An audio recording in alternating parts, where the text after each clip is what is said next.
எல்லாரும் என்ன நினைக்கிறாங்கன்னா ஆல்கோ அப்படின்னா அது ஏதோ நம்மளுக்காக அது பண்ணிடும், அப்படி கிடையாது. எத்திக்கல் ஹேக்கிங் வந்துச்சு, அன்எத்திக்கல் நிறைய இருக்குது. ஸோ அதனால் இப்போ உங்கள் மொபைலில் இருக்க டேட்டா நான் நினச்சேன்னா நான் ஒரு ஹேக்கராக இருக்கிற பட்சத்தில் ரொம்ப சிம்பிளாகவே நான் எடுத்துடலாம். கரெக்டாக இப்போ இது ட்ரேடிங்கை பொறுத்த வரைக்கும்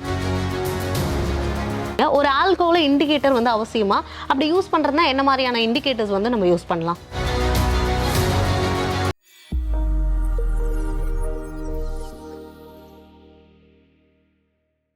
ஜீபோ நேயர்களுக்கு வணக்கம். ரீட்டைல் ட்ரேடர்ஸ் தினமும் சந்திக்கிற sudden spike, long wick candles, stop hunting இதெல்லாம் வந்து ஆல்கோ ட்ரேடிங்க்கு பின்னாடி எப்படி வேலை செய்யுது, ரீட்டைல் ட்ரேடர்ஸ் உண்மையாவே மார்க்கெட்ல சர்வை பண்ண முடியுமா, இது எல்லாத்தையும் பத்தி பேசுறதுக்காக தான் முழு நேர ட்ரேடரான தாமோதரன் நம்ம கூட இணைஞ்சிருக்காங்க. நம்ம சார் கிட்ட பேசலாம். வணக்கம் சார். வணக்கம்மா சார். ஃபர்ஸ்ட் ஆஃப் ஆல், இந்த ஆல்கோ ட்ரேடிங் அப்படின்னா என்ன சார்? இந்த ரீட்டைல் ட்ரேடர்ஸ் பொதுவாக நினைக்கிற ஆல்கோ ட்ரேடிங்க்கும் மார்க்கெட்டில் உண்மையாகவே நடக்கிற ஆல்கோ ட்ரேடிங்க்கும் என்ன டிஃப்ரென்ஸ் இருக்குது? இல்லை, ஃபஸ்ட்டு ஆல்கோ ட்ரேடிங் அப்படின்றது ஒரு தப்பான புரிதலில் தான் இருக்குது. ஏன்னா இன்றைக்கி தேதிக்கு வந்து ஏஐ மிஷின் லேர்னிங் வந்ததுனால எல்லாரும் தான் நினைக்கிறாங்கன்னா ஆல்கோ அப்படின்னா அது ஏதோ நம்மளுக்காக அது பண்ணிடும், அப்படி கிடையாது. இது வந்து என்னென்னா ஆட்டோமேஷன். ஏதாவது நீங்கள் ஒரு விஷயத்தை ரைட் பண்ணியிருக்கீங்க. இப்போ காலையில் எழுந்தோடனே நம்ம என்னென்னலாம் பண்ணுவோம்? ஸோ காலையில் எழுந்துப்போம், குளிப்போம், பல்லு விளக்கும், ரெடியாகவும், பவுடர் வச்சுட்டு வெளில போகிறது. இது ஒரு ப்ராசஸ் இருக்குன்னா இந்த ப்ராசஸை ஆட்டோமேட் பண்ணுற ஒரு விஷயம் தான் ஆல்கோ ட்ரேடிங்கை கண்டி. அதுவாக வந்து நம்மளை எழுப்பாது, அதுவே இந்த டைமில் வந்து நீங்கள் இப்படிலாம் பண்ணணும் அப்படின்றதெல்லாம் சொல்லாது. ஸோ நீங்கள் ஒரு ட்ரிவன் ரூல்ஸ் இருக்கணும், அதுக்கான செட் ஆஃப் ப்ராசஸ் இருந்துச்சுன்னா அந்த ப்ராசஸை நீங்கள் பண்ணுறதுக்கு பதில் அதை எக்ஸிக்யூட் பண்ணிகிட்டே இருக்கலாம், ஒருத்தர் மானிட்டர் பண்ணால் போதும். அதுதான் ஆல்கோ ட்ரேடிங்கை கண்டி. ஆனால் எல்லோரும் என்ன நினைக்கிறாங்கன்னா, சார் எங்கிட்ட ஒரு ஆல்கோ இருக்குதா, உங்ககிட்ட ஒரு ஆல்கோ இருக்கா, இந்த மாதிரி இருந்தால் சொல்லுங்கள், அந்த மாதிரி இருந்தால் சொல்லுங்கன்றது இங்கே வந்து எங்கேயுமே கிடையாது. உங்களுக்குன்னு ஒரு ப்ராசஸ் இருந்துச்சுன்னா அந்த ப்ராசஸை நீங்கள் வந்து பில்ட் பண்ணி ரன் பண்ணலாம். இல்லையா, கற்றுக்கலாம், ஒரு ப்ராசஸை புதுசாக பில்ட் பண்ணலாம். அதை நான் வேலைக்கு போகிறனோ இல்லை என்கிட்ட டைம் இல்லை, என்னால் எக்ஸிக்யூஷன் ஸ்பீட் இல்லை அப்படின்றத பண்ணுறதுக்கு தான் ஆல்கோ ட்ரேடிங்கை கழிச்சு. அது ஆட்டோமேஷன்றதை மறந்துடுறாங்க எல்லாருமே. ஏஐ அப்படின்ற மோடில் போகிறதுனால ஆல்கோக்கு வந்து எப்போவுமே ஒரு கன்ஃபியூஷன் இருந்துக்கிட்டே இருக்குது. Okay sir. இப்போ வந்து சடன் ஸ்பைக், அப்புறம் லாங் வித் கேண்டல்ஸ், இது வந்து அடிக்கடி வரதுக்கான காரணம் என்ன? இதுக்கு காரணம் வந்து ஆல்கோ ட்ரேடிங்கா சார்? ஆட்டோமேட்டிக்காக இப்போ ஒரு விஷயத்த நம்ம பண்ணுறோம்னு வச்சுங்களேன், நானும் ஒரு லைனில் நிற்கிறோம், நான் உங்களை இடிக்க வரேன் அப்படின்னா எனக்கு தெரியும், நான் சென்ஸ் பண்ணி நான் ஸ்டாப் பண்ணிப்பேன். இதே ஒரு ரூல் பேஸ்டாக இருக்குன்னு வச்சுங்களேன், ஒரு கட்டையை வச்சுருக்கிறோம், 10 கட்டையை லைனாக நிறுத்தி வச்சுருக்கிறோம், ஒன்று ட்ரிகர் பண்ணால் என்ன ஆகும்? ஆட்டோமேட்டிக்காக வந்து உங்களுக்கு போயிட்டே இருக்குமா? இப்போ இந்த மிஷின் பேஸ்டு விஷயத்தில் வந்து அது ஒன்று இருக்குது. ஏன்னா அது வந்து எமோஷனலாக இருந்த டிசிஷனும் எடுக்காது. இப்போ யோசிச்சு பாருங்கள், நீங்கள் ஒரு 10 ஆர்டர் போட்டு வச்சுருக்கிறீங்க, யாரோ ஒருத்தர் பல்காக ஒரு ஆர்டர் போடுறாரு. அப்போ என்ன ஆகும்? இந்த 10 ஆர்டரில் இருக்கிற 100 ஆர்டருமே லைனாக ஆகும்போது திரும்பி மார்க்கெட் ரிகவர் ஆகும்போது உங்களுக்கு நீங்கள் எதிர்பார்க்குற மாதிரி அந்த விக்கோ நீங்கள் எதிர்பார்க்குறதுலாம் வரும். Okay sir. இப்போ வந்து ஆல்கோவை பற்றி நம்ம வந்து பேசணும். நீங்கள் வந்து நிறைய விஷயங்கள் சொன்னீங்க. இப்போ ஆல்கோ அப்படின்னாலே ஒரு மிஷின் தான் சார். ஸோ வந்து ஒரு ரீட்டைல் ட்ரேடர் வந்து அது கூட ஒர்க் பண்ணும்போது அவர் எந்த அளவுக்கு ஒரு ப்ரிப்பரேஷனில் இருக்கணும் சார்? இல்லை, இது நம்ம மெயினாக நோட் பண்ண வேண்டியது என்னென்னா, அவர் ஒரு ப்ராசஸ் வச்சிருக்காரா அப்படின்றத முன்னாடி சொன்ன மாதிரி அது ஒரு பாசிட்டிவ் அவுட்கம் தர ப்ராசஸ், அதாவது ப்ராஃபிட்டாக வர ப்ராசஸா அப்படின்னு பார்க்கணும். அந்த ப்ராசஸை அவர் என்ன பண்ணணும்னா பேக் டெஸ்ட் பண்ணி பார்த்துருக்கணும். ஒரு 5 வருஷத்துக்கு முன்னாடி என்ன நடந்திருக்கு, இப்போ ரீசெண்டாக என்ன நடந்திருக்கு, ஏதாவது நியூஸ் ஃப்ளோவில் ஏதாவது வருதா, இந்த மாதிரி நேரத்தில் எப்படியெல்லாம் நடந்திருக்கு, இப்போ எக்ஸ்பைரி டேஸில் வந்து நீங்கள் சொன்ன மாதிரி அந்த ஸ்டாப் லாஸ் ஹண்டிங்கு, ஸ்பைக்லாம் நடக்கும்போது எப்படிலாம் இருக்குன்றத அவர் தான் பேக் டெஸ்ட் பண்ணணும். அந்த டேட்டாவெல்லாம் ப்ரூஃபாக ரெடி பண்ணிட்டாருன்னா ஓகே, இப்போ நான் இதை ஆட்டோமேட் பண்ணலான்னு அப்படி ரெடி ஆகிட்டாருன்னா அதுக்கு நிறைய பிளாட்ஃபார்ம்ஸ் இருக்குது. ஸோ ஃப்ரீயாகவும் இருக்குது, இல்லை அவரே வந்து லேர்ன் பண்ணி பைத்தான் வழியாகவும் கோட் பண்ணுறதுனாலும் பண்ணலாம்.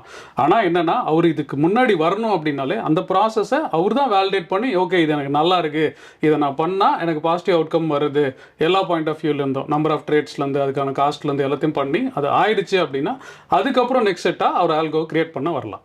சார், இப்போ அந்த ஆல்கோ வச்சு ஒர்க் பண்ணும்போது என்னென்ன டேட்டாஸ்லாம் வந்து அவங்களுக்கு தேவைப்படும் சார்? அதை பற்றி சொல்லுங்கள். என்னென்ன நாலேஜ் வந்து அவங்க கெயின் பண்ணிக்கணும்?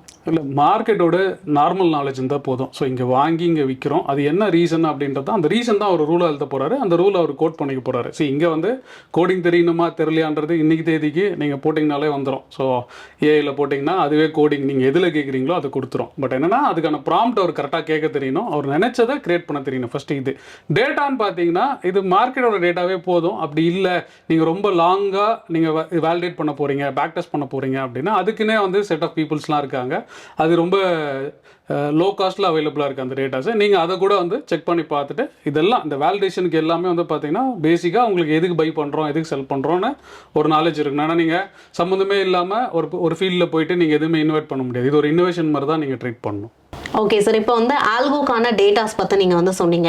இப்போ வந்து ஒரு ரீட்டைல் ட்ரேடர் வந்து ஒரு ஆல்கோ வந்து பர்ச்சேஸ் பண்ணணும் அப்படின்னா எவ்வளோ காஸ்ட் ஆகும் சார்? பேசிக்காக இப்போ ஒரு ரீட்டைல் ட்ரேடர் பர்ச்சேஸ் பண்ணும்போது எவ்வளோ ஆகும், ஒரு அனுபவம் வாய்ந்த ஒரு ட்ரேடர் வாங்கும் போது எவ்வளோ காஸ்ட் ஆகும் சார்? சரி, இல்லை இதில் ரீட்டைலு அனுபவன்றது தனி ஸ்பெஷல் ப்ரைஸ்ன்றதெல்லாம் கிடையாது. இப்போ என்னென்னா உங்கள் ஐடியாவை நீங்கள் கோட் பண்ண தெரிஞ்சால் ஓகே, இல்லை நீங்கள் ஆள் வச்சு கோட் பண்ணிங்கனாலும் ஓகே, இல்லை ஏஐ வச்சு கோட் பண்ணிங்கனாலும் ஓகே. இப்போ நீங்கள் ஏஐலாம் போனீங்கன்னா அதுக்கான காஸ்ட் நீங்கள் பேர் பண்ணுற மாதிரி இருக்கும். இன்னொன்று இப்போ டேட்டா எதாவது புல் பண்ணுறீங்கன்னா என்எஸ்சியோட டேட்டாவே நம்ம வாங்கிக்கலாம். சரிங்களா? நிறைய ரீசெல்லர்ஸ் இருக்காங்க, அவங்க மூலியமாக வாங்கிக்கலாம். அதோட காஸ்ட்டுன்னு பார்த்தீங்கன்னா ரஃபாக எவ்வளோ வரும் அப்படின்னா ஒரு 50,000 60,000 இருந்ததுன்னு வச்சுக்கலாம். ஒரு பேச்சுக்கு நீங்கள் அந்த செட்டப் எல்லாமே ரெடி பண்ணிக்கலாம். ஆனால் நீங்களே ஒரு 10,000 வச்சு ட்ரேட் பண்ணுறீங்கன்ற பட்சத்தில் அந்த காஸ்ட் நீங்கள் போகணுமா? அப்போ தான் வந்து ப்ரொஃபஷனல் ட்ரேட் இருக்கும், உள்ள ரீட்டைல் ட்ரேட் இருக்கும். இப்போ ரீட்டைல்னாலே நீங்கள் 5,000 10,000 வச்சுருக்கவங்கள ரீட்டைல் யாருமே இல்லைங்க. ஏன்னா நானுமே வந்து பார்த்தீங்கன்னா 2019 வரைக்கும் ஒர்க் போயிட்டு தான் இருந்தேன். சரியா? நான் 2019 தான் ஃபுல் டைமாக ட்ரேடிங்க்கு வந்தேன். ஆனால் நான் முன்னாடி ட்ரேட் பண்ணதோ இல்லை நிறைய பேரை ட்ரெயின் பண்ணதோ பார்த்தீங்கன்னா 2010லேருந்தே பண்ணிகிட்ருக்கேன். அப்போ இங்கே ரீட்டைல்ன்றது என்னென்னா அந்த காசை வச்சு கிடையாது. நான் பெரிய ஆள் இல்லைன்றத விட நான் தனியாள், நான் ஒரு 10 லட்ச ரூபா வச்சு பண்ணுறேன், ஆனால் யாருக்கும் தெரியாமல் பண்ணுறேன்றது தான். இப்போ அந்த டைமுக்கு அவர் என்ன காஸ்ட்டை அவர் அக்செப்ட் பண்ணிக்கிறாரு. இப்போ ஒரு 10 லட்ச ரூபா பண்ணுறவருக்கு வந்து ஒரு 50,000 இனிஷியல் காஸ்ட் தான். ஏன்னா ஒன் டைம் காஸ்ட்டாக தான் வரப்போகுது, இது எந்த உங்களுக்கு ரிக்கரிங்காக வரப்போகிறதே இல்லை. அப்போ அதை பண்ணணுமா வேணாமான்றது அவர் டிசிஷன் எடுக்கிறது தான். ஏன்னா அவர் என்ன பண்ணலான்னா, இப்போ ஒரு வேலைக்கு போயிட்டே இருக்காருன்னா அவர் வேலைக்கு போகலாம், அவர் பிஸ்னஸ் பண்ணிட்டே இருக்காருன்னா பிஸ்னஸ் பண்ணலாம். இல்லை என்ன மாதிரி ஊர் சுற்றது தான் அவரோட வேலையே, வெறும் ட்ராவலு அப்படின்னா அவர் ட்ராவல் பண்ணிட்டே இருக்கலாம், அது எக்ஸிக்யூட் பண்ணிட்டே இருக்கும். அதுக்கு அந்த காசை அவர் பே பண்ணுவாரா அப்படின்றது தான். இல்லை நீங்கள் இன்னும் ஹை லென்த்தில் போகணும், இல்லைனா ஹை டெஃபினேஷனில் வேணும் அப்படின்னா மேபி 2 lakhs 3 lakhs வந்து ஆகிறதுக்கு சான்சஸ் இருக்குது. ஆனால் அவரோட டைமு அவர் எப்படி வேல்யூ பண்ணிக்கிறாரு, அவர் இல்லாத பட்சத்தில் அவரோட எக்ஸிக்யூஷனை அந்த ஆல்கோ எப்படி பண்ண போகுது, இதுக்கான விலை தான் அந்த காஸ்ட்டு. ஓகே சார், இப்போ வந்து இவ்வளோ விஷயங்கள் சொன்னீங்க. இப்போ இந்த லிக்விடிட்டி ஹண்டிங் அப்படின்னா என்ன சார்? இப்போ வந்து ரீட்டைல் ட்ரேடர்ஸ் வந்து எஸ்எல் வைக்கும் அந்த லெவல்ஸை வந்து ஆல்கோ சிஸ்டம் வந்து எப்படி கண்டுபிடிக்குது?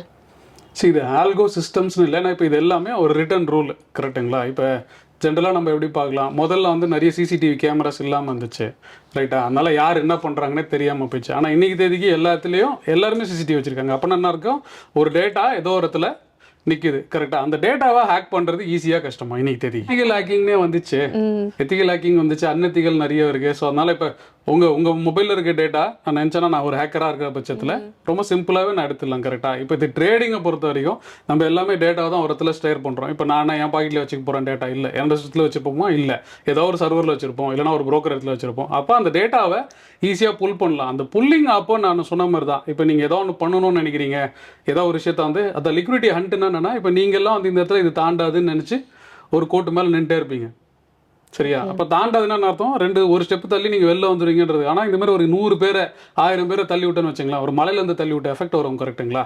அது எப்படி பில்ட் ஆகும்?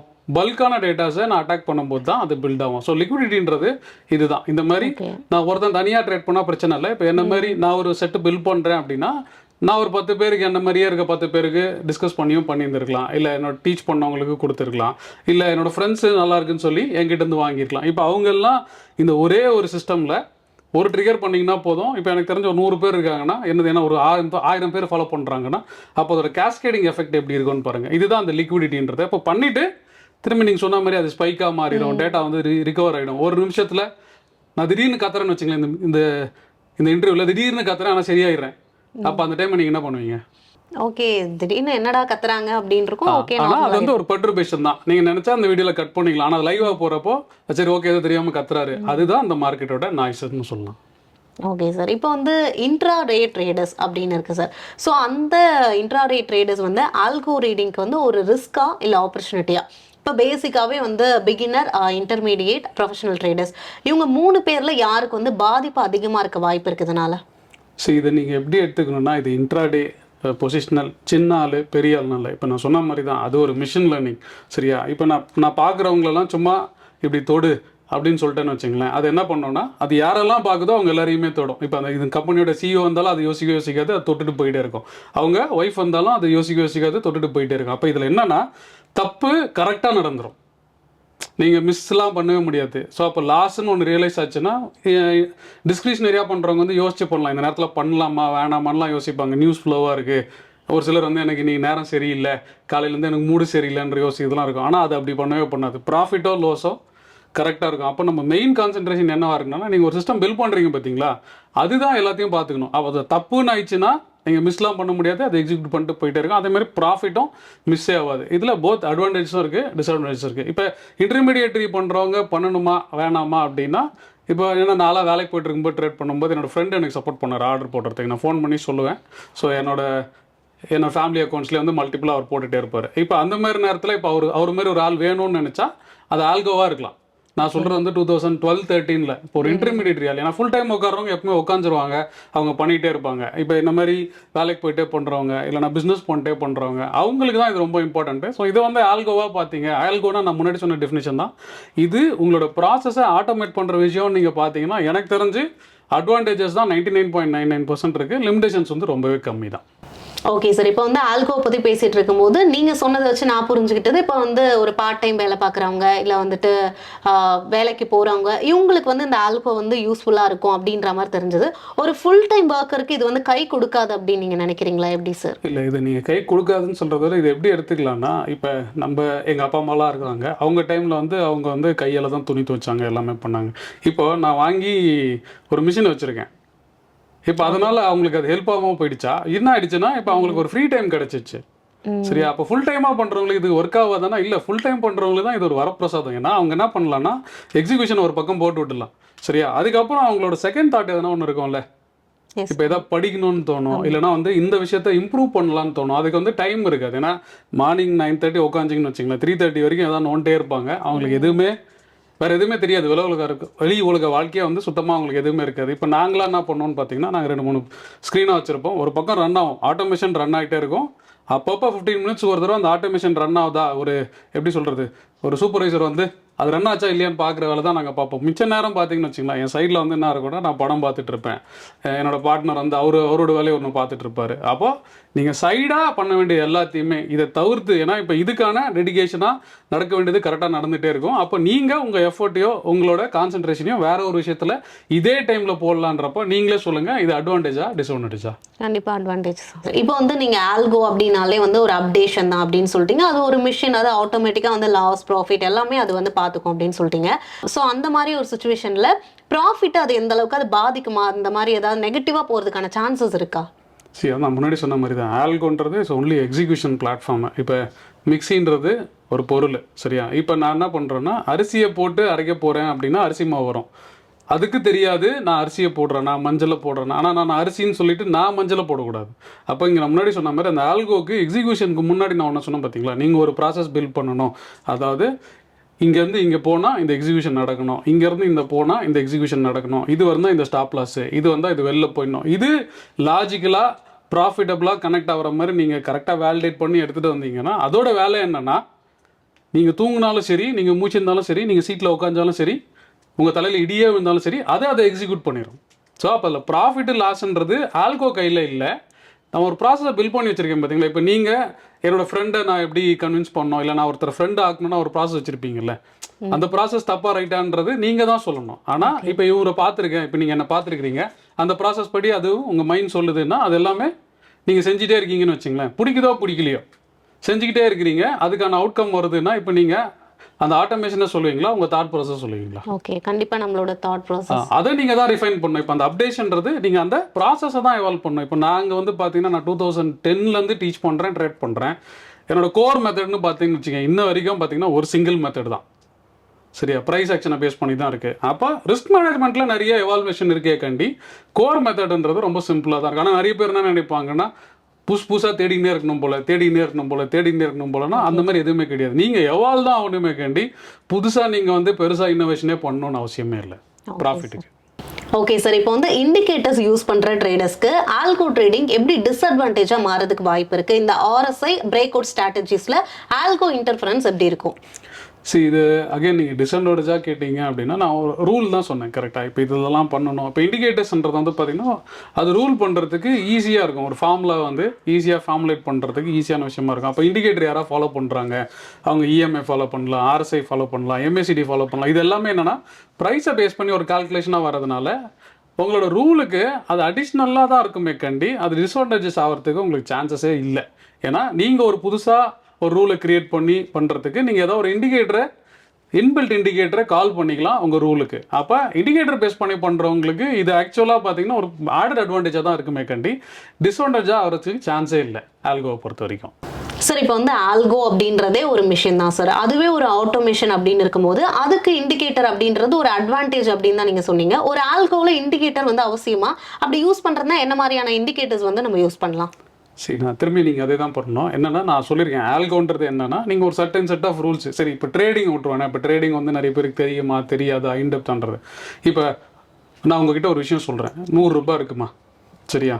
நீங்கள் போங்க கேக் கடையில் போயிட்டு 100 ரூபாய்க்கு கேக் வாங்குன்னு சொல்கிறேன். ஆனால் நான் சொல்லிட்டேன், ரூலாகவே நான் சொல்லிடுறேன், 5 ரூபாய் கேக்காக இருந்தால் 100 ரூபாய்க்கு வாங்கிக்கோங்க. இல்லை நம்மளும் 20 பேருக்கு தான் தேவைப்படுது, சரியா? இப்போ கேக் 2 ரூபாய் இருக்குது, நல்ல கேக்கு அது ஒரு 2 ரூபாய் தான் இருக்குது. அப்போ நீங்கள் என்ன பண்ணணும், உங்களோட ரூல் படி 100 ரூபாய்க்கு வாங்காமல் 20ன்றதை நீங்கள் லிமிட் பண்ணிக்கணும். இந்த கண்டிஷனெல்லாம் நான் சொல்லிட்டேன்னு வச்சுங்களேன். இப்போது உங்கள் மைண்ட் எப்படி ப்ராசஸ் ஆகும்? ஃபஸ்ட் அந்த கடைக்கு போகிறீங்க, கேக் கடைக்கு போகிறீங்க, அதை ஃபஸ்ட்டு என்ன பார்ப்பீங்க, அது குவாலிட்டியான கேக்கா நல்ல கேக்கா வேணா ஒரு டேஸ்ட்டுக்கு பார்க்கலாம், ஏன்னா நான் பல்காக வாங்க போகிறேன்னு பார்ப்பீங்க. அதுக்கப்புறம் நான் இந்த சொன்ன கண்டிஷன்ஸ்லாம் உங்களுக்கு மைண்டில் வரணும்ல. ஸோ என்ன சொல்லியிருக்காரு, மேக்ஸிமம் வந்து 20 கேக்கு மேலே வாங்கக்கூடாது, கம்மியாக இருந்தாலும் 20 கேக்கு மேலே வாங்கக்கூடாது. ஏன்னா அது பர்பஸே 20 பேருக்கான ஈவெண்ட்டு. ஆனால் 100 ரூபாய்க்குள்ளே இதெல்லாம் வாங்கலாம். நீங்கள் வேணும்னா இது இந்த ஃப்ளேவரில் எடுத்துங்க, நான் இன்டர்னலாக சொல்லிட்டு போயிடுறேன். இப்போ இதெல்லாம் நீங்கள் ஞாபகம் வச்சுட்டு போவீங்களா? நீங்கள் இந்த விஷயத்த நீங்களே சொல்லியிருந்தீங்கன்னா எனக்கு பிரச்சனை இல்லை, நான் கடைக்கு போகிறேன்னா எனக்கு ப்ராப்ளமே இல்லை, நான் திரும்பி இதை அப்படியே ரெசிப்ரோகேட் பண்ணுவேன், கடைக்கார்ட்ட எல்லாத்தையுமே கேட்பேன். இப்போ இது நீங்கள் எழுதிட்டு போகிறீங்கன்னா நம்ம வீட்டில் என்ன பண்ணுவோம், இது ஒரு பேப்பரில் துண்டு சீட்டில் எழுதி எடுத்துகிட்டு போவோமா? அது என்னென்னு எழுதிட்டு எடுத்துகிட்டு போவீங்க, இதான் ரூல்ஸு, 20 இருக்கணும், அப்புறம் இந்த 100 ரூபா தான் லிமிட்டு, அப்புறம் இந்தந்த இது வாங்கணும்னு சொல்கிறீங்களே. ஆக்சுவலாக அந்த இண்டிகேட்டர்ன்றதே அந்த ரூல்ஸ் தான். உங்களுக்கு ரூல்ஸ் எழுத தெரிஞ்சால் நீங்கள் ஃப்ரெஷ்ஷாக ரூல்ஸ் எழுதிக்கலாம். இல்லை எனக்கு வந்து இண்டிகேட்டராகவே நான் ஃபாலோ பண்ணிக்கிறேன்னு நினச்சா அது ஆடட் அட்வான்டேஜாக தான் போகும். ஸோ அப்போ ஆல்கோ பண்ணுறவங்களுக்கு இந்த ரூல்ஸ் தான் இம்பார்ட்டன்ட். ஏன்னா என்ன பண்ணணும், நீங்கள் போவாங்க கடைக்கு கேக் வாங்கிட்டு வாங்கன்னு சொல்கிறது 100 ரூபா கொடுத்தா நீங்கள் எப்படி வாங்கிட்டு வரீங்களோ நான் அதை அக்செப்ட் பண்ணிக்கணும், கரெக்டாக? இந்த கண்டிஷனாக சொன்னதுக்கப்புறமா நீங்கள் வாங்கிட்டு வந்தீங்கன்னா நான் என்ன பண்ணுவேன், திரும்பி ஒரு தடவை சொல்லுவேன், நம்மா இல்லைம்மா இந்த மாதிரி இல்லைம்மா இப்படிம்மா இப்போ வாங்கிட்டு வா. இதை தான் வந்து நம்ம இந்த ஆல்கோ பழகிறதுன்னு சொல்லுவோம். அதாவது அதை எவால்வ் பண்ண வைக்கிறோம் அப்படின்னு சொல்லுவோம். அப்புறம் 4-5 தடவைக்கு மேலே அது என்ன ஆகிடும், அப்புறம் ஆட்டோமேட்டிக்காக நான் என்ன சொல்லுவேன், உனக்கு கேட்க அவங்க தெரியாதம்மா, இந்த பாப்பா கிட்ட கூட இவ வாங்கிட்டு வந்துருவா, ஏன்னா அவளுக்கு தெரியும் அப்படின்னு சொல்லி தான் நம்ம அதை பழக்கப்படுத்துகிறோம். கரெக்டு தானே? இதுதான் அந்த ஆட்டோமேஷன் நீங்கள் புரிஞ்சிக்க வேண்டியது. ஓகே சார், இப்போ வந்து ஒரு ஆல்கோ ட்ரிவன் மார்க்கெட்டில் ரீட்டைல் ட்ரேடர்ஸ் வந்து சர்வை பண்ணுறதுக்கு என்னென்ன சேஞ்சஸ்லாம் அவங்க வந்து பண்ணிக்கணும் சார்? ஃபஸ்ட்டு சேஞ்சஸ் என்னென்னா மைண்ட் செட் தான், சரியா? ஏன்னா இப்போ நீங்கள் செய்கிற வேலையை வேறு ஒன்று செய்ய ரெடி பண்ணுறீங்க, அப்போ அதுக்கு என்னெல்லாம் நீங்கள் ஃபஸ்ட்டு ரெடி ஆகணும். ஃபஸ்ட்டு ப்ராஃபிட் பண்ணுற ஒரு சிஸ்டத்தை நீங்கள் பில்ட் பண்ணி வச்சுருக்கணும், சரியா? அதுக்கப்புறமா தான் நீங்கள் ஆல்கோ பற்றியே வர போகிறீங்க. அதுக்கப்புறம் வரும்போது என்ன ஆகும்னா, நான் சொன்ன மாதிரி ஐயோ இவ்வளோ கஷ்டப்படணுமா, இப்போ இதை வந்து நான் எப்படி ஆட்டோமேட் பண்ணுறதுன்னு தேடணும். இல்லைனா வந்து நீங்கள் ஒன்று ஏஐ வாங்கணும், இல்லை கிளாட் வாங்கணும், இல்லை வேறு எதாவது வாங்கணும், இல்லைனா ப்ரோக்ராம் பண்ணுறவங்கள தேடி போகணும். இன்றைக்கி தேதிக்கு அவங்களெல்லாம் அவங்க அவைலபிளாக பிடிக்கவே முடியாது, இவரை கஷ்டப்பட்டு இதை வாங்கணுமா, இப்போ இதுக்கு வந்து இதை பண்ணணுமா அப்படின்னு யோசிக்கிறது அந்த மைண்ட் செட் தான். நீங்கள் ஒன்று பண்ணிட்டீங்க அப்படின்னா அது ஃபஸ்ட்டு ப்ராஃபிட்டபிள் சிஸ்டத்தாக இருந்ததுன்னா அதுக்கான பில்டப்புக்கு இப்போ இதெல்லாம் வரும். இப்போ அடுத்தது பார்த்தீங்கன்னா டேட்டா வாங்கணுமா, ஐயோ இப்போ இந்த டேட்டாவை டெஸ்ட் பண்ணணுமா, அது இங்கே வாங்கணுமா, அதுக்கு இவ்வளோ செலவாகுமா, அதுக்கு இவ்வளோ நாள் ஆகுமா, அதுக்கப்புறம் அதை செக் பண்ணி இதெல்லாம் பண்ணணுமா, அதுக்கப்புறம் உங்களுக்கு ஆட்டோமேட்டிக்காக நிறைய சிஸ்டம்ஸ் இல்லைனா நீங்கள் டெக்னிக்கலாக வந்து அதை பேக் டெஸ்ட் பண்ணும்போது நிறைய டேர்ம்ஸ் வந்து புதுசாக கற்றுக்கிற மாதிரி இருக்கும். ஏன்னா இப்போ நான் நினச்சிருப்பேன்னா நான் சொன்னதை அது கரெக்டாக நம்பிருச்சுன்றது நான் ஒரு இன்ஸ்டன்ஸ் வச்சு பண்ண முடியாது, நிறைய இன்ஸ்டன்ஸை வைக்கணும், அதுக்கு ஒரு டெர்மினாலஜியை பில்ட் பண்ணி அது ஃபேக்டரில் வந்து அதோட மெட்ரிக்ஸாக ரீட் பண்ணணும், அதுக்கப்புறமா தான் அதை வேலிடேட்டே பண்ண முடியும். நம்ம பேசும்போது சும்மா சொல்லிட்டோம் இப்போ இந்த 4 ரூல் ஓகேன்ட்டு, ஆனால் அந்த 4 ரூலை எத்தனை அவுட்கம்ஸில் அது பண்ணியிருக்கு, பாஸ்ட்டில் எப்படி வளர்ந்துருக்கு, இதெல்லாம் பார்க்கணும். இதெல்லாம் என்ன இருக்குன்னா மைண்ட் செட் தான் ப்ராப்ளமாக இருக்கும். மோஸ்ட் ஆஃப் த ரீட்டைல் ட்ரேடாக இருந்தாலும் சரி, ப்ரொஃபஷனல் ட்ரேடாக இருந்தாலும் சரி, என்ன பண்ணுவான், இப்போ நான் முன்னாடி சொன்ன எக்ஸாம்பிளே எடுத்துப்பேன், கேக் எக்ஸாம்பிளே பாருங்களேன். நான் ஒரு தடவை டென்ஷன் ஆகிட்டேம்மா உங்ககிட்ட கொடுக்குறது நீ கொடுமா, நானே பண்ணிக்கிறேம்மா அப்படின்னு முடிவு பண்ணிட்டேன்னா அதுக்கப்புறம் எப்போவுமே நான் தான் பண்ணணும், ஓகே சரியா? ஆனால் நான் என்ன ரீப்ளேஸ் பண்ணுறேன் அப்படின்னா இப்போ அந்த டைமில் வந்து ஒரு சில பெயின்ஸ் இருக்க தான் செய்யும், அது ஒழுங்காக கற்றுக்காது. இப்போ நீங்கள் பார்த்தீங்கன்னா தெரியும், இப்போ சாட் ஜிபிடியே இருக்குதுல்ல, ஃபஸ்ட் நீங்கள் கேட்கும் போதும் நீங்கள் கேட்க தான் அது உங்களுக்கு ஏற்ற மாதிரி ஆன்சரை சொல்லும்ல. ஸோ அதை நம்ம பண்ணணும். இந்த டைமில் வந்து இல்லை நான் சாட் ஜிபிடி தரத்துக்கு நானே போய் கூகுளில் சர்ச் பண்ணுறேன்னு நினச்சிங்கன்னா அந்த இன்ஸ்டன்ஸ் சொன்னால் உங்களுக்கு ஃப்ரூட்ஃபுல்லாக இருக்கும். ஆனால் உங்களோட நீங்கள் என்ன ஒரு கோல் வச்சுருக்கிறீங்க, எனக்கு பதில் அது பண்ணணும்னு நினைக்கிறீங்களே, அப்போ இதெல்லாம் தான் ப்ராப்ளமாக இருக்கும். நாட் ஓன்லி மணி, சரியா, ஃபெட்டப் ஆகுறது பேசிக்காக. ஸோ இதெல்லாம் தான் ஒருத்தர் வந்து தாண்டி வரணும். இது ப்ரொஃபஷனல் ட்ரேடராக இருந்தாலும் சரி, இன்டர்மீடியேட்டாக இருந்தாலும் சரி, இல்லை ப்ரொஃபஷனல் இல்லாமல் வெறும் சும்மா இன்னைக்கு தேதிக்கு எனக்கு மார்க்கெட்டே தெரியல, ஆனால் எனக்கு வந்து ஏஐ பற்றி நல்லா தெரியுன்றவராக இருந்தாலும் சரி, எல்லாருக்கும் ஒரு இடத்துல வந்து அந்த ஹிக்கப்ஸ் இருக்கும். அதை தாண்டி வரணும். அதுக்கு மேஜராக மைண்ட் செட்டு. அதுக்கப்புறமா ஃபர்தர் ஏன்னா கேபிட்டல் இருக்குன்றப்போ அந்த பார்ட் ஆஃப் கேபிட்டல் நீங்கள் எவ்வளோ காஸ்டிங்காக கொடுக்குறீங்க, அது ஒன் டைம் காஸ்டிங்கா இல்லை ரெக்கரிங் காஸ்டிங்கா அப்படின்றத டிசைட் பண்ணுறதுலாம் அதுக்கு யூஸ்ஃபுல்லாக இருக்கும். சரி, ஓகே. இப்போ வந்து ஆல்கோ அப்படின்றது ஒரு மிஷின் தான் சார். இப்போ வந்து நம்மளோட எமோஷன்ஸ் வந்து அதுக்கு வந்து கிடையாது. ஸோ வந்து அதுக்கு அதனால தான் நமக்கு வந்து அப்டேஷன்லாம் வந்து கொடுத்து ப்ராசஸ் பண்ணுறதுக்கு வந்து அதை நம்ம பண்ணி வச்சுருக்கோம். அப்படி இருக்கும்போது ஒரு ட்ரேடருக்கு வந்து ஆல்கோ ட்ரேடிங் பண்ணும்போது கூட மைண்ட் செட் வந்து ரொம்ப இம்பார்ட்டண்ட்டா சார்? அதையுமே நம்ம கவனத்தில் வச்சுக்கணுமா? ட்ரேடிங்னு உள்ள வந்துட்டிங்கனாலே உங்களுக்கு சைக்காலஜி தான் கேமாக இருக்கும். இப்போ என்னென்னா நான் பர்சனலாக பண்ணுறேன்னு வச்சுங்களேன், நான் அந்த சிஸ்டத்தை ஆல்ரெடி எவாலுவேட் பண்ணியிருப்பேன். அது எனக்கு தெரியும். இது வரைக்கும் அது லாஸ்ட்டு 5 இயர்ஸில் தொடர்ந்து 20 தடவை ஃபெயில் ஆயிருக்குன்னு எனக்கு தெரியும். அதை பேஸ் பண்ணி தான் நான் பில் பண்ணி எடுத்துன்னு வரேன். ஆனால் நான் இங்கே ட்ரேடிங்கில் எக்ஸிக்யூட் பண்ணிட்டு நான் வேடிக்கை பார்க்கும்போது, அதாவது மானிட்டர் பண்ணும்போது என்ன இருக்கும்னா, ஒரு 10 ட்ரேட் தொடர்ந்து லாஸ் ஆகிட்டே இருக்கும்போது எனக்கு என்ன தோணும்னா, தொடர்ந்து 10 லாஸ் ஆகிட்டு இருக்கே, இந்த ஆல்கோ ஸ்டாப் பண்ணிடலாமா? அதை இன்டர்ஃபியர் பண்ண முடியாது நீங்கள், ஆனால் நீங்கள் வேணும்னா ஆன் ஆஃப் பண்ணிக்கலாம். ஓகே. அப்போ அந்த எண்ணம் வருதா? ஏன்னா உங்களுக்கு தெரியும் அந்த சிஸ்டத்தை பில் பண்ணும்போது நீங்கள் ஒத்துக்கிட்டீங்க, தொடர்ந்து 20 தடவை அது ஃபெயில் ஆயிருக்கு, அப்பவும் அது பாசிட்டிவ் இன்கம் கொடுத்துருக்கு. அப்போ என்ன அர்த்தம்? அது ஓடினா தான் அந்த பாசிட்டிவ் இன்கம் வரும். இங்கேயே நிறுத்திட்டீங்கன்னா நெகட்டிவ்னு வரும். ஆனால் நம்மளோட மைண்ட் செட் எப்படி இருக்கும்? நான் தொடர்ந்து 10 தப்பாக போயிட்டே இருக்கேன், பேசாமல் ஒரு தடவை ஆஃப் பண்ணி ஆன் பண்ணலாமா, இல்லை கொஞ்சம் நேரம் பாஸ் பண்ணி வைக்கலாமா, 2 நாள் ரன் பண்ண வேணாமா அப்படின்னு நினச்சிங்கன்னா இதுக்கு தான் மைண்ட் செட் இம்பார்ட்டன்ட். ஏன்னா நீங்கள் அது ஒரு விஷயத்தை அக்செப்ட் பண்ணிட்டீங்க, ஒரு ப்ராசஸை ப்ரூவனாக பார்த்துட்டு எல்லா ரேட்டாக வச்சுட்டீங்க. இப்போ அந்த ப்ராசஸை எக்ஸிக்யூஷனில் போய் நீங்கள் டிஸ்டர்ப் பண்ணுறதுக்கு உங்களுக்கு எங்கே மைண்ட் செட் வேணும்? அப்போ அதை ஸ்டெடியாக நிறுத்துறதுக்கும் உங்களுக்கு அந்த மைண்ட் செட் வந்து ஹெல்ப்ஃபுல்லாக இருக்கும். இப்போ மானிட்டர் பண்ணுறன்றது என்னன்னா, அது எக்ஸிக்யூஷன் கரெக்டாக நடந்துகிட்டே இருக்கேன். ஏன்னா இப்போ நான் சொன்ன மாதிரி இப்போ அந்த கேக் எக்ஸாம்பிள் எடுத்துங்களேன், நான் கூடவே வரேன், சரியா, வந்து நீங்கள் வாங்குறத பார்க்குறேன், அங்கேயே நான் சொல்கிறேன், அப்போனா உங்களுக்கு எப்படி இருக்கும்? அப்போ நான் வீட்டுக்கு வந்து திரும்பி இல்லை போமா அப்படின்னு சொல்கிறதுக்கு அங்கேயே இல்லைல்லம்மா இந்த கேக் இல்லைம்மா நான் ஒரு 3 கேக் சொன்னேன்ல அப்படின்னு நீ வாங்கினீங்களா இல்லையான்னு பார்க்குறத மானிட்டர் பண்ணிட்டே இருப்போம். இப்போ இந்த டைமில் வந்து நீங்கள் 10 தடவை தப்பு பண்ணிட்டே இருக்கீங்கன்னு வச்சுங்களேன், என்னோட பர்பஸ் வந்து இது நான் ஒரு ஈவெண்ட் மேனேஜ்மெண்ட் கம்பெனியாக கூட இருக்கலாம், உங்களை நான் அதுக்காக ரெடி பண்ணியிருந்துருக்கலாம், நான் வீட்டுக்குன்னு சொல்லாமல் உங்களை அதை ரெடி பண்ணுறதா இருந்தால் இப்போ இந்த இன்ஸ்டன்ஸ் எவ்வளோ இம்பார்ட்டண்ட்டாக இருக்கும். இதுக்கான மைண்ட் செட்டு நீங்கள் வந்து அப்செட் ஆனாலும் என்ன 10 தடவை சொல்கிறீங்க 20 தடவை சொன்னாலும் நான் மோட்டிவேட் பண்ணுறதா என்னோட கோலாக இருக்கு. நம்ம கண்டி நீ போமா, நீ இல்லை நானே வாங்கிக்கிறேன்.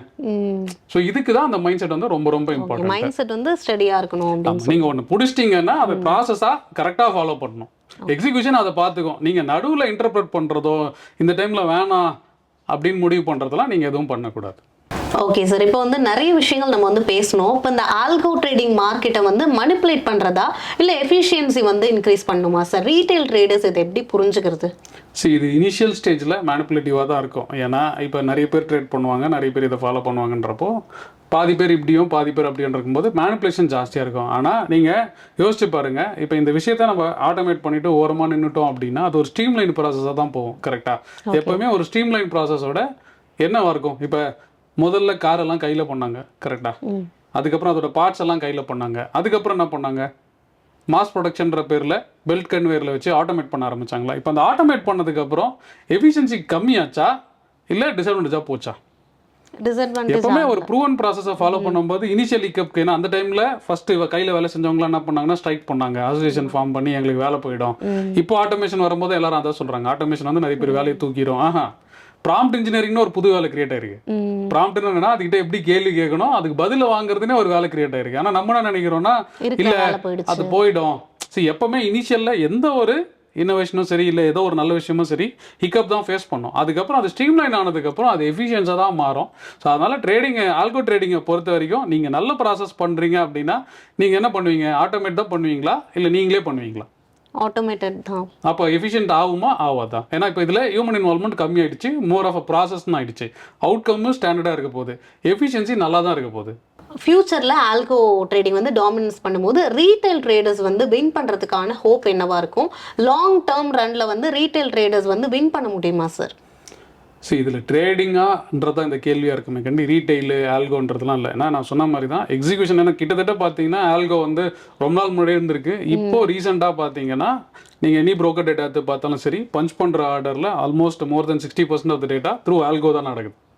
அது ஓன் பில்டாக இருக்கலாம், இல்லை நோ கோடாக இருக்கலாம், இல்லைனா ஏதாவது ஒரு பிளாட்ஃபார்மை பில்ட் பண்ணியாக இருக்கலாம். ஆனால் ஆட்டோமேஷன் இப்போ நானுமே பண்ணுறேன்னு வச்சுக்கலாம். ஆட்டோமேஷன் என்னன்னா நான் ஒரு இடத்துல ட்ரெக் பண்ணுறதுக்கு பதில் நான் ஒரு நோட் பேடில் போட்டு அதை லோட் பண்ணி பண்ணிட்டே இருந்தாலும் அதுவுமே ஆட்டோமேஷன் தான். நான் மேனுவலாக ஒரு 10 ஆர்டர் போடுறதுக்கு பதில் ஒரு நோட் பேடில் போட்டு அந்த நோட் பேடை ஃபீஸ் பண்ணி இந்த டைமுக்கு இதை பண்ணு அப்படின்னு சொல்லிட்டாலும் அதுவும் ஆட்டோமேஷன் தான். ஸோ அப்போ இண்டிவிஜுவலாக டைப் பண்ணுறத விட நீங்கள் இப்போ இன்னைக்கு தேதிக்கு வந்து ஆட்டோமேஷன் நிறைய ஜாஸ்தி ஆயிடுச்சு. இப்போ இதில் நீங்கள் கேட்குறீங்க ரீட்டைலோட ரீட்டைலுன்றது நான் முன்னாடி சொன்ன மாதிரி தான். ஏன்னா இப்போ முன்னாடி கோடு எழுதணும், அதுக்கான காஸ்ட் ஜாஸ்தியாக இருந்துச்சு. இப்போ வந்து நீங்கள் ஏஐ பேஸ் பண்ணி பண்ணிக்கலாம். இல்லைனா நோ கோடு ஆல்கோ பிளாட்ஃபார்ம்ஸ் நிறைய வந்துச்சு. அதாவது எனக்கு கோடே தெரியலனாலும் நீங்கள் கண்டிஷனாக சொல்லிட்டா போதும். அந்த ப்ரைஸு 2 நாளுக்கு முன்னாடி எவ்வளோ ஹை இருந்துச்சோ அதுக்கு மேலே போச்சுன்னா நீங்கள் வாங்குன்னு சொல்லலாம், இல்லை இதுக்கு கீழே போச்சுன்னா வித்துருன்னு சொல்லலாம். இப்போ உங்களால் இந்த வார்த்தையை சொல்லி அதுக்கு ஃபீட் பண்ண முடியும் அப்படின்னா அது கோடுமே ஜென்ரேட் பண்ணிக்கும், ஆட்டோமேட்டிக்காக பண்ணிடுறேன். இப்போ இதில் ரீட்டைலு அதுன்றதே இல்லை.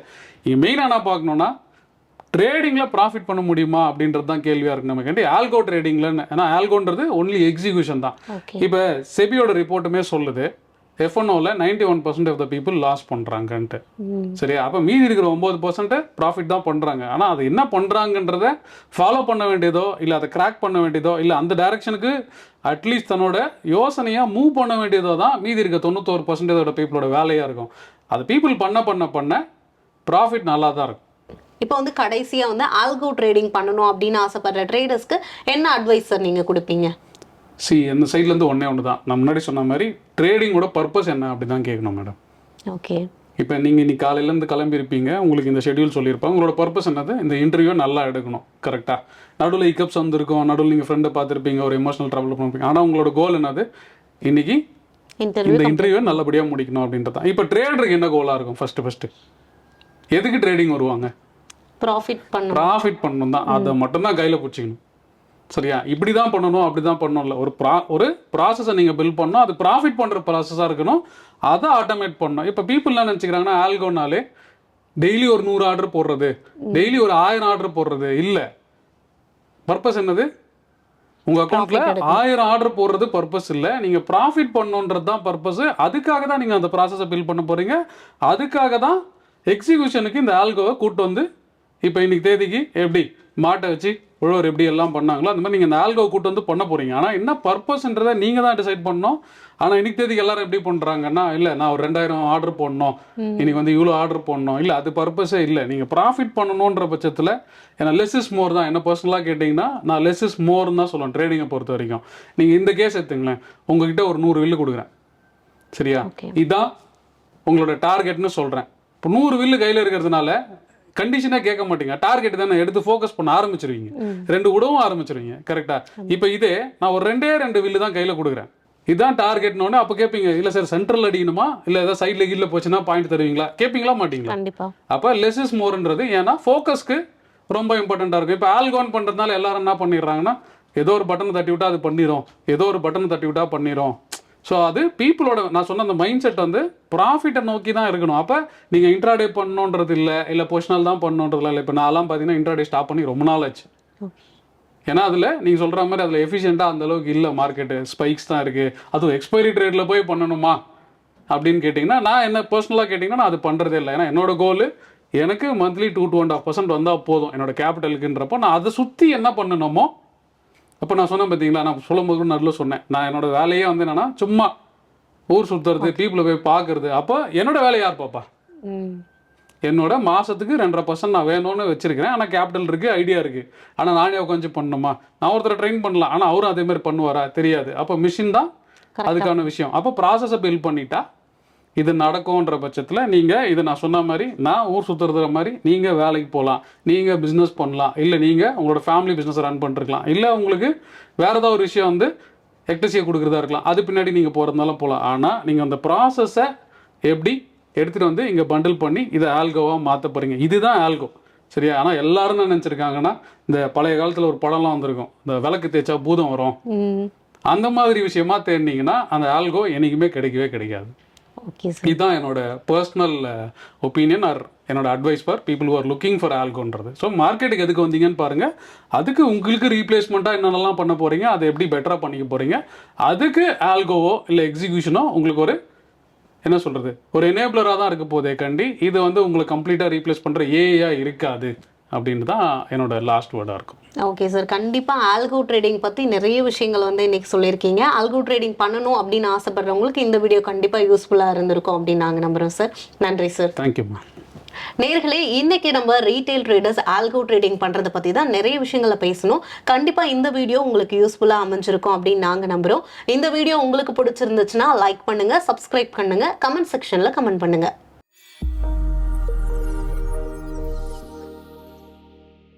Investment in security markets are subject to market risk. Read all the related documents carefully before investing.